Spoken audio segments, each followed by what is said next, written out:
The O'Reilly Factor is on tonight. No, this shutdown is not about deficits. It's not about budgets. This shutdown is about rolling back the Affordable Care Act.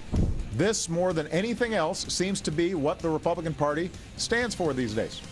My view, and the view of a great many Republicans, is that Obamacare is a disaster, a train wreck, a nightmare. It is now very personal in the Obamacare debate as the government is halted. Will anyone compromise? Senator Ted Cruz will be here tonight. Hi, I'm Bill O'Reilly. Thanks for watching us tonight. United States government shut down. That is the subject of this evening's Talking Points memo. The two sides are digging in. In this corner, President Obama, who says the Affordable Health Care law will go forward because it was legally passed. In the other corner, Speaker of the House John Boehner and the Republicans, who say the law is chaotic and mandatory sign-up should be delayed by 1 year. And if that doesn't happen, the House will not pass a resolution to fund the government, thus the shutdown. At this point, neither side is compromising. A new poll by NBC is interesting. In it, the country is evenly divided at 49% over whether folks are confused by Obamacare or not. When asked if they are enthusiastic about it, just 24% say yes, 73% say no. But a new Quinnipiac poll is bad news for Republicans. On the question of do you support or oppose Congress shutting down the government over Obamacare, just 22% support, 72% oppose. Also, the people were asked who they'd vote for if congressional elections were held today instead of November 2014. 34% said they'd vote Republican, 43% Democrat. Now, some pundits believe that number reflects how the Obamacare government shutdown mess is being reported. So the White House does not have much incentive because they think those trends are going to go in their direction by the end of the week or early next week at the latest, because again, the press is largely sympathetic to their arguments on this, that it's the House Republicans' fault. And indeed, there is some angst over how the story is being played. Why connect the funding of the government, the entire U.S. economy? Why bring it to this brink? Why not do it at all the other times all of the other 100+ Congresses have been able to fund the government? Well, have you addressed that to the Senate? I mean, we've already offered a compromise. You're telling your listeners that we Republicans are holding this up and the government's going to shut down.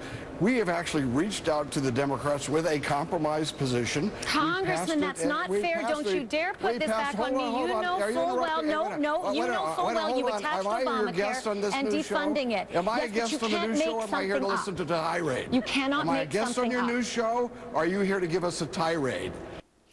Once again, Talking Points believes a compromise should be accepted. If Americans want to sign up for Obamacare, please do so. But if you don't, Mr. Obama should grant the same one-year waiver to individuals as he has to some companies. That makes sense, does it not? Let's see how the new law plays out and take it up again next summer before the midterm elections. Right? And that's the memo. Now for the top story tonight, reaction. Joining us from Washington, Senator Ted Cruz, a Republican from Texas. So would you go for that compromise I just mentioned, Senator? Well, the House of Representatives has already embraced that compromise. And I think you're exactly right. We've seen President Obama grant exemptions to big business and members of Congress. And this fight is really about, do hardworking American families get treated the same? Or is there a special rule for the ruling class in Washington? All right. So I'm going to take that as a yes, that you, Senator Cruz, who have been in the lead as opposing Obamacare and the funding of it, would say, yes, I will accept a compromise here for the good of the nation. I don't want to put words in your mouth, but that's what I'm taking away from this.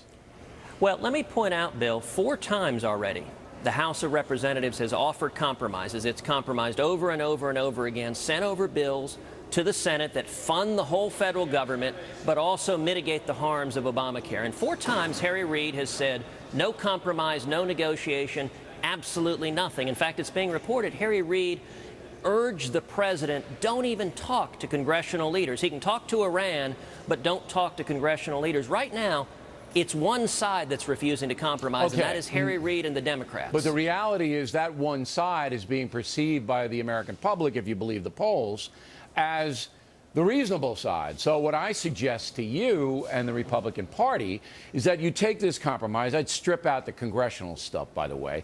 Just get it down to the folks. You want to sign up? Sign up. You don't? Ask President Obama to grant you a 1-year waiver. He can do it by executive order. He can do it tonight. okay? And then, okay, we'll go along with it, and then we'll revisit it next summer, because by then you'll see the costs, the deductibles, how many doctors bail. You'll see it all. It'll all be there. Right. So that makes sense. Let's do it. Look, Bill, what you're saying, you're listening to the American people. Right now, Harry Reid and the Senate Democrats are not. All right. And millions of Americans are hurting under But you Obamacare. guys should hold a press conference, you, Boehner, and get 4 or 5 other Republicans, and just say what I said. You got to break it down and make it easier so that the press, and we just played the clip, can interpret your position. You see, that's what's happening. But look, the press is always going to repeat the White House's talking points. That's what the mainstream media does. Look, the last thing the House passed was virtually identical to what you just said, and all 54 Democrats said, no, we're not going to treat hardworking Americans the same as big business and members of Congress. But you got to sell it, Senator. You got to sell it to the folks who are watching football, dancing, singing, juggling, texting a little. You got to sell it, or the polls will go against you. And that's the reality of the country in which we live. Yeah. Bill, let me point out something that in the interim, while this plays out, that we can and should be doing in terms of bipartisan cooperation. Yesterday, the Senate unanimously approved a bill the House had passed to say we should pay our military, regardless of what happens in a shutdown. That was the right thing to do. I praised Harry Reid on the Senate floor for not objecting, for allowing that to happen.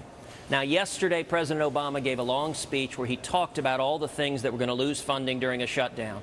Border Patrol agents not being paid, the VA, shutting down national parks and the Smithsonian. I think we ought to pass continuing resolutions to fund every single item, every single priority President Obama laid out. We should respond to his priorities. I agree with them. And we should go forward and fund the Border Patrol, fund the national parks. That's a clever way, and you know you're on the factor tonight. That's a clever way of saying we'll fund everything but Obamacare, because that's what you want to do in the first place. So we'll fund all of these things that you want, Mr. President, but no Obamacare. So it's kind of a backdoor deal, Senator. I mean, I admire the strategy, but I know what you're doing. But listen, it's not quite. What I'm saying is we should focus on areas of bipartisan agreement. So, for example, a continuing resolution that simply continues the funding for VA, doesn't mention all Obamacare, that is good, but I want to get the whole thing done. Now, listen. I do too, but I think we should focus where we have agreement. You know why you're not going to get President Obama to give much?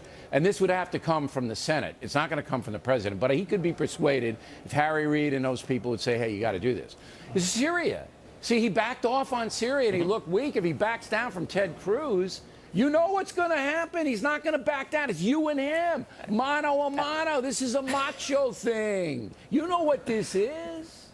Well, and look, right now, Harry Reid wants a shutdown. The reason we have a shutdown is because Harry Reid wants a shutdown. Because he thinks he's going to win, and the Democratic Party is going to do better next year. He thinks he's going to beat you.